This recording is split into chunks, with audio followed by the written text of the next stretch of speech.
할렐루야. 굿TV 세상을 보는 창 5색 5감을 시청하시는 시청자 여러분, 저는 바이블교회 담임 목사 손용재입니다. 우리 좋으신 하나님께서 제 강의를 시청하시는 모든 분들께 큰 은혜 주시기를 기도합니다. 오늘 제가 여러분과 나눌 이야기는 바른 복음적 해석입니다. 우리가 야고보서에 있는 인물들이 아브라함과 나합과 그 다음에 욥, 그 다음에 엘리야가 있습니다. 이 인물들에게 어떤 문제가 있는가, 문제부터 한번 보자면은 생명에 관한 문제입니다. 생명에 관한 문제. 어떻게 생명에 관한 문제냐? 아브라함은 아들이 제물로 드리라고 하는 이 문제가 생명에 관한 문제 아닙니까? 이 문제를 야고보 저자는 어떻게 우리 독자들에게 이야기하는가, 해석을 하는가. 우리가 해석을 바르게 해야 바른 복음적 해석이라고 이야기할 수가 있습니다. 나합 같은 경우에는 나합이 행함으로 의롭다 함을 얻었는데, 나합도 생명에 관한 문제, 죽고 사는 문제에 걸려 있어요. 여리고 성에 그대로 머물러 있으면은 자기를 포함해서 가족, 친척들이 다 죽게 되는 거고, 나가게 되면은 살게 되는 거고, 그러니까 죽고 사는 문제가 걸려 있어요. 그 다음에 욥에 대해서도 야고보 저자가 인용을 했는데, 욥도 지금 질병으로 죽을 수밖에 없는 상황에 와 있어요. 그래서 얼마나 심각하면 욥의 마누라가 하나님을 저주하고 죽으라고 그렇게 이야기했겠어요. 그래서 욥도 사실은 생명에 관한 문제를 야고보 저자가 다루고 있다라고 하는 것을 우리들이 알 수 있습니다. 그 다음에 엘리야 또한 노돔나무 아래서 죽기를 원하고 있는데, 그것도 이세벨에 쫓겨서 죽느냐 사느냐 자기 입으로 죽고 싶다고 할 그런 상황까지 왔기 때문에 엘리야도 생명에 관한 문제에 지금 야고보가 저자가 다루고 있는 것을 우리들이 알 수 있습니다. 예를 들어서 엘리야 같은 경우에는 우리가 성경의 인물 중에 교회 학교 다닐 때부터 엘리야에 대해서 너무나 많은 동화도 들었고 성경 설교를 많이 들었습니다. 그런데 오늘 주제가 바른 복음적 해석이라고 했기 때문에 이러한 내용을 어떻게 복음적으로 해석해야 바른 해석인가, 이런 것들을 오늘 공부를 하려고 하는 겁니다. 엘리야는 그가 죽음 앞에서는 초라하고 굉장히 약한 모습을 보이지만, 그 전에 엘리야는 850대 1로 바알 선지자들과 싸워서 이겼습니다. 그러니까 대단한 능력을 가진 자죠. 비가 오지 않는데 기도해서 비가 오게 하고, 또 기도해서 비가 오지 않게 하고, 이런 능력은 엘리야가 특별하다고 하는 것을 우리들이 잘 알 수 있습니다. 그러나 그 엘리야가 결국은 그 비가 와서 어떤 결과를 가져왔느냐고요. 땅의 열매가 결실을 맺어졌어요. 땅의 열매가. 그런데 땅의 열매가 결실을 맺어졌다라고만 이렇게 성경 저자는 마무리하지 않고, 그 다음에 하늘의 열매를 제시하고 있어요. 그래서 진리에서 떠난 자들을 돌아서게 하면 허다한 죄를 용서해 준다고 해요. 허다한 죄를 덮어준다고 해요. 그러면 이것은 은혜를 이야기한 것 아닙니까? 그래서 야고보 저자는 엘리야를 통해서 자기의 의와 하늘의 것과 땅의 것을 지금 비교해서 우리에게 주는 메시지는 뭐냐면 하늘의 것을 지금 말하고 있는 거예요. 하늘의 열매를 지금 말하고 있는 거예요. 하늘의 열매. 엘리야가 노돔나무 아래서 죽고자 할 때 하나님께서는 뭘 보내줬어요? 천사를 통해서 먹을 것을 갖다 줬잖아요. 그러니까 죽고 사는 문제에 누가 개입을 하냐? 누가 개입을 하냐? 이 엘리야에게도 천사가 개입을 했어요. 천사가 먹을 걸 갖다 줬잖아요. 천사가 갖다 줬다고 하는 것은 이건 위에서 오는 은혜 아닙니까? 죽고 살고 하는 문제, 먹지 아니하면 죽는데 먹을 음식을 갖다 줬다고 하는 것은 그것은 하나님이 천사를 통해서 은혜를 베풀었다는 이야기가 돼요. 그 다음에 욥도 욥이 스스로 내가 이렇게 질병과 씨름하고 있는지를 본인이 모르고 있는 거예요. 그래서 그가 의롭게 살았고 절름발이에 발이 되어졌고 소경의 눈이 되어졌고 가난한 자들에게 양털로 이렇게 덮어주고 이런 삶을 욥이 살았는데 자기가 이런 고난을 당하니까 하나님에게 이렇게 이야기합니다. 하나님의 의의 저울에 나의 의를 달아보세요. 욥에 대해서 이야기한 겁니다. 그런데 하나님께서는 욥에 대해서 이렇게 이야기하고 있어요. 네가 의로우면 내가 불의한 자냐고요. 그러니까 네가 고난 당하고 있는 것은 다른데 이유가 있는 것이 아니고 너에게 문제가 있다는 이야기예요. 그 다음에 네가 의로우면 나의 심판을 패할래? 이렇게 이야기하고 있어요. 그 다음에 네가 의로우면 나를 송사할래? 이렇게 써 있어요. 그러니까 욥은 그가 하나님의 은혜가 아니면 회복될 수가 없어요. 그래서 야고보 저자는 욥에 대해서 어떻게 기록하고 있느냐? 자비와 긍휼을 베푸시는 하나님이라고 그렇게 기록하고 있어요. 그래서 엘리야에게도 은혜, 그 다음에 욥에게도 은혜, 그 다음에 나합에게도 은혜예요.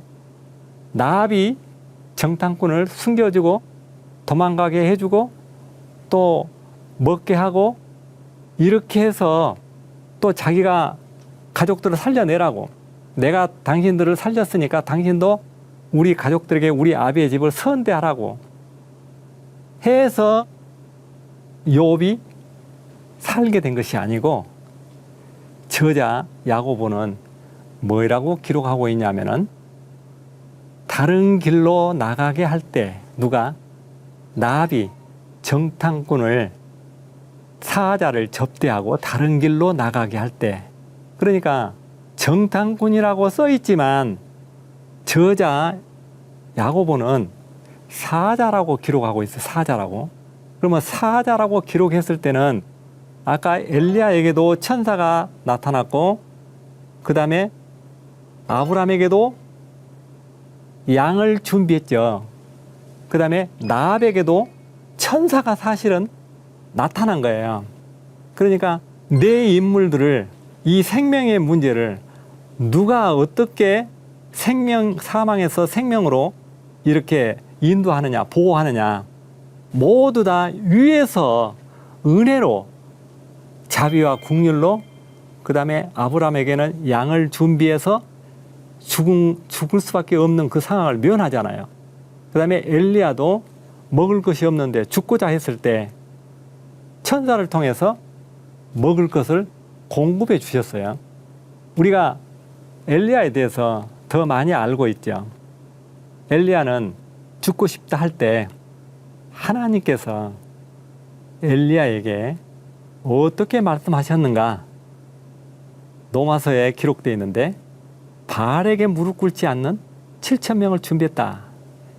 자, 이 말은 무슨 말이냐면 하나님께서 이렇게 이야기해요. 나는 나를 위하여란 말은 굉장히 중요해요. 아브라함에게도 이렇게 이야기해요. 나는 나를 위하여란 말이 아브라함에게도 적용이 돼요. 이삭이 아버지에게 제물로 드릴 양은 어디 있냐고 물어볼 때 저가 자기를 위하여, 그 말이나 나는 나를 위하여란 말이 똑같잖아요. 하나님은 자기 자신을 위해서 양을 준비하시고 이삭이 죽으면 안 된다는 이야기죠. 그 다음에 엘리야가 지금 먹을 것이 없는데 지금 죽으면 안 돼요. 그래서 먹을 것을 갖다 주고, 그 다음에 또 나압이 사망의 성에서 무조건 이스라엘 백성들이 그 여리고성을 점령하게 되는데, 그 죽을 수밖에 없는 그 성에 하나님은 어떻게 하셔야 돼요? 거기에 정탐꾼, 그러니까 사자로, 정탐꾼으로 가장해서 사자가 들어갔다고 저는 보는 거예요. 그래서 오늘 주제가 바른 복음적 해석이라 이렇게 되어 있기 때문에 우리가 성경에 문자적으로 써 있는 이런 내용들을 어떻게 해석하느냐는 크게 중요한 문제가 아니에요. 어떤 사람은 정탐꾼으로 해석하지만 제가 볼 때는 사자로 해석을 하고, 사자, 천사로, 천사로 접대했다라고 이야기하는데 어디까지 천사가 그들을 인도했다라고 우리가 볼 것이냐고요. 그래서 해석한다고 하는 것은 내가 하나님의 은혜를 입고 내가 하나님 자녀가 된다라고 하는 것이 하나님의 법이듯이 아브람과 나압과 그 다음에 욥, 엘리야, 이 인물들에게 하나님의 은혜가 다 똑같이 적용되고, 그 다음에 자기 의가 아니고 하나님의 의 위에서 온 것이야만 된다라고 야고보서에 이렇게 여러 번 이 반복해서 주장을 하는데, 위에서 온다고요. 위에서. 욕심이 잉태하면 죄를 낳고 죄가 장성하면 사망을 낳는다. 욕심이 잉태하면 죄를 낳고, 그러면 욕심이 잉태 안 하면 죄를 안 낳고란 말이잖아요. 그러면 죄가 장성 안 하면 사망을 낳지 않고 생명을 낳는단 말이에요. 그런데 이 말에 대해서 이것은 땅의 것이잖아요. 욕심을 내가 잉태하고 안 하고 하는 거, 죄를 짓고 안 짓고 하는 건 땅의 것이에요. 그런데 야고보 저자는 이 글에 어떻게 이야기하냐면, 이러한 말에 속지 말라 해놓고 그 다음에 하나님의 자녀가 되는 것은 진리의 말씀으로 낳느니라 이렇게 기록하고 있어요. 그러니까 진리의 말씀은 어디서 온 거예요? 위에서 온 거예요. 위에서. 그러니까 1장 17절에 보면은 은사와 은혜는 어디서 온다? 위에서 온다고 기록하고 있어요. 누가 기록했어요? 야고보 저자가 기록하고 있어요. 그러면 야고보 저자는 위의 것을 말하고 있지 땅의 것은 어디에도 말하지 않고 있어요. 위의 것을 설명하기 위해서 땅의 것을 비유로 해요. 여기저기에. 예를 들어서 비유로 한 내용 중에 가장 우리가 복음적으로 해석하기가 어려운 것이, 가난한 자에게 나눠주고 입을 것을 주고, 이것이 행함이 있는 믿음이라고 문자적으로 써 있는데 이것을 다르게 해석할 방법이 없는 거예요. 그런데 이것을 복음적으로 어떻게 해석할 것인가? 우리는 엘리야와 아브람과 나압과 욥에 대해서 하나님의 은혜가 위에서 온 것이 이렇게 개입되어 있는 것을 볼 수 있었어요. 위에서 온 것이 아니면 안 된다라고 야고보가 이야기했다면, 땅의 것을 말할 때는 위의 것을 설명하기 위해서 땅의 것을 비유로 한 거예요. 땅의 것을 하나 구체적으로 예를 들어볼게요. 시험을 참는 자는 복이 있다. 이 말이 문자적으로 아무 하자가 없어요. 그런데 야고보 저자는 그 다음에 무엇을 말하고 있느냐가 중요해요. 그러니까 우리는 문자를 문자적으로만 보지 말고 저자가 이 문자 속에 무엇을 말하려고 하는 것이 숨겨 있는가. 그러니까 이 성경은 비밀이라고 이야기했어요. 전번 시간에. 그러니까 비밀이기 때문에 아무나 이렇게 쉽게 문자적으로 그 내용의 깊이가 보이질 않는 거예요. 그래서 시험을 참는 자는 복이 있다. 이 복은 마태복음에도 있는 똑같은 이야기예요. 천국을 얻는다, 그런 뜻이에요. 천국을 얻는다는 뜻이 그 밑에 구절에 있어요. 인내하는 자는 생명의 면류관을 얻는다, 그 말이 써 있거든요. 그러면 생명의 면류관은 천국에서 얻는 것 아닙니까? 그러니까 생명의 면류관을 얻는다, 천국을 얻는다. 어떤 자는 시험을 참는 자는. 그런데 야고보 저자가 우리에게 주는 메시지는 거기에 숨겨져 있어요. 시험은 하나님이 하시지 않는다고요. 시험은 자기의 유혹에서 욕심에서 온다고 써 있어요. 그러면 자기의 욕심에서 오는 시험과 하나님 나라를 얻는 것이 이것이 앞뒤가 안 맞잖아요. 그래서 야고보 저자는 이렇게 야고보서 1장에도 땅의 것과 하늘의 것을 분명히 이렇게 나누어서 땅의 것을 말하는 것은 하늘의 것을 설명하기 위해서 땅의 것을 1차 말한 거예요. 지금 야고보 저자는 생명에 관한 문제, 은혜에 관한 문제를 지금 이야기하고 있기 때문에 물질을 나눠주라고 하는 이 문제도 그 속에 무슨 비밀이 숨어 있어요.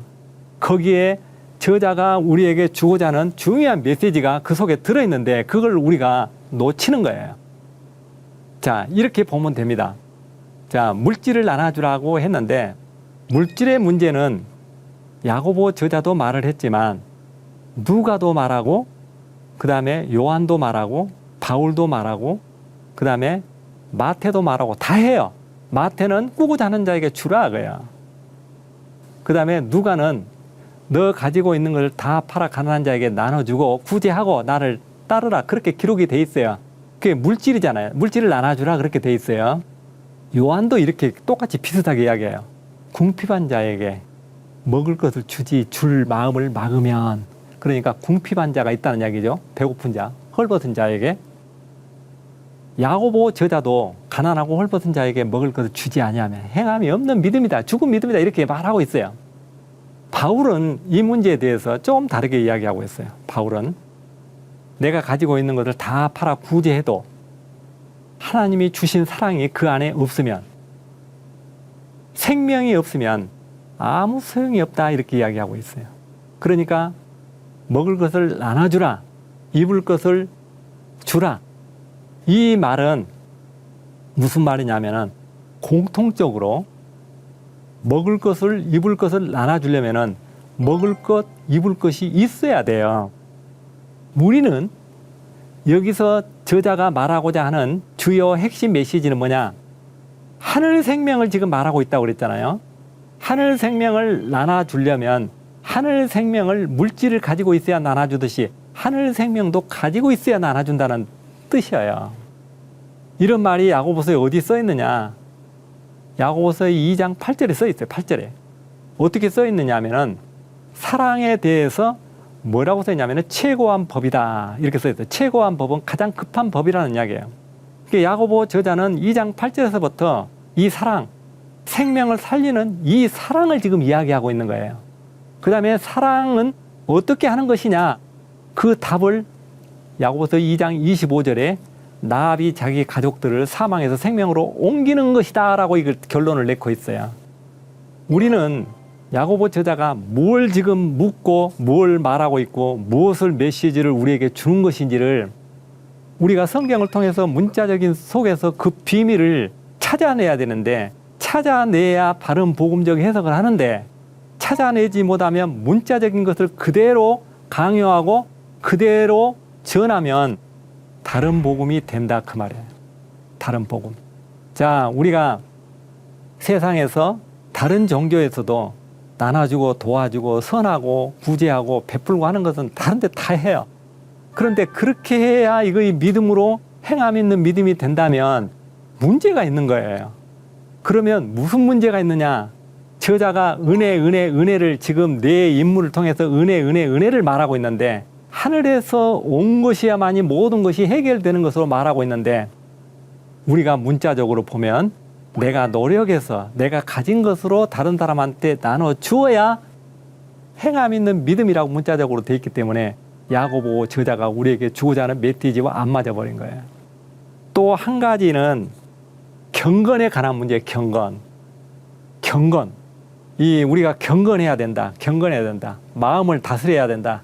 야고보 저자는 이 경건에 대해서 어떻게 정리하고 있는가 간단하게 말씀드리자면, 경건은 안 된다고 이렇게 정의하고 있어요. 경건하다고 스스로 생각하면 자기 자신을 속인 거라고 이렇게 딱 정의해버려요. 이 한마디면 모든 것이 끝나는데 거기에 야고보 저자는 몇 가지를 더 우리에게 구체적으로 이야기하고 있어요. 경건이 안 된다라고 자기 자신을 속인다고 해놓고 경건하려면 자기 입에 재갈을 물리라. 그러면 경건이 된다는 거예요. 그러면 말처럼 입에다가 쇳덩어리 하나를 물고 있으면 말도 안 하고 성질도 안 되고 뭐 그렇다는 이야기잖아요. 이거 불가능하다는 것을 단적으로 이렇게 문학적인 표현이에요. 그 다음에 경건은 환난 날에 부자와 가부를 찾아다니면서 돕는 거다. 그게 어렵다는 이야기예요. 그 다음에 세상에 물들지 않는 거다. 그러면은 종이를 갖다가 콜라병에 넣으면 콜라 색깔로 변하는데 우리가 세상에 살고 있으면 세상의 영향을 받는데 세상에 속하지 않는 거라고 그랬기 때문에 이 세상에서 저기 목성이나 금성으로 떠나 있으라는 이야기가 돼버려요. 그러니까 경건은 안 된다고 해요. 경건을 하는데 또 구체적으로 혀에 대해서 이야기하고 있어요. 혀는 경건하는데 내가 말을 천천히 하고 성질 내지 않으려면 이 혀로 해야 되잖아요. 혀는 이렇게 정의하고 있어요. 야고보 저자는. 혀는 사람을 죽이는 독이 있다고 해요. 독사와 같다는 이야기죠. 그 다음에 혀는 유일하게 미생물 중에 길들일 수 없다고 해요. 혀. 길들일 수 없는 거 혀인데 혀를 가지고 어떻게 하나님 나라를 우리가 내 스스로 은혜를 입지 않고 말하겠느냐 그런 뜻이에요. 그 다음에 혀는 나의 인생의 수레를 불태운다고 해요. 혀의 근본은 지옥에서 왔다고 해요. 그러니까 혀로는 내 자기 의로는 하나님 나라의 열매를 못 맺는다고 하는 것을 이렇게 강력하게 비유를 통해서 야고보가 주장하고 있는 거예요. 야고보서는 이 해석을 바로 하면은 복음서 중에 복음서라고 내가 언제 이야기한 것 같아요. 이 사복음서 안에 중간에 끼어들어야 돼요, 야고보서가. 그런데 이 야고보서에 대해서 행위의 복음이라고 생각하고 있는데 완전히 은혜 중에 은혜의 복음이 이 야고보서라는 거예요. 그래서 물질에 관한 것도 물질에 관한 문제는 육이 살기 위해서는 이 땅의 문제잖아요. 육에 관한 문제를 해결하기 위해서는 물질을 입고 또 먹을 것을 먹어야 돼요. 그러니까 그것이 주어가 아니고 이것은 땅의 것, 이 세상에 사는데 이 세상 주어예요. 그러면 하나님 나라의 주어. 그러니까 야고보가 우리에게 말하려고 하는 주어는 뭐냐고요. 그 주어는 생명을 살리라고요. 하늘나라의 생명을 얻게 하라고요. 이것이 주어인데 이 문제를 말하기보다는 그 문장을 통해서 구제하고 나눠주고 도와주고 이것이 더 행함이 있는 믿음에 플러스 돼야 되는 걸로 이렇게 설명을 한다면 제가 주제에 이것이 다른 복음이 될 수 있다라고 저는 이야기한 거예요. 다른 복음은 다른 것이 아니라 저자가 말한 그 본질에서 벗어나는 것이 다른 복음이에요. 그러니까 다른 예수를 전하는 것은 예수가 오셨는데 예수가 오실 예수를 기다리면 다른 예수를 전하는 거예요. 그 다음에 예수님이 오셔서 모든 문제를 예수님이 다 십자가를 지셨는데 우리가 그 예수를 바라보고 나가면 되는데 옛날 선지자 구약시대에 있던 선지자 그들처럼 인내해라. 그 다음에 늦은 비 이른 비를 기다리듯이 농부가 기다려라, 참아라, 인내해라. 이런 메시지는 제가 볼 때 야고보서를 잘못 해석한다 저는 생각하는 거예요. 신학적으로 문제를 제기하는 것보다는 제가 이해하고 알고 있는 내용을 오늘 오세고감을 통해서 시청하시는 모든 분들에게 이거를 전하고 싶고 알고 싶은 마음으로 오늘 여기에서 말씀을 드렸습니다. 오늘 여기까지 말씀을 마치도록 하겠습니다. 하나님의 말씀으로 세상을 이해하고 바라보는 마음의 창이 여러분 안에 열리기를 소망하며 이 시간을 마치겠습니다. 감사합니다.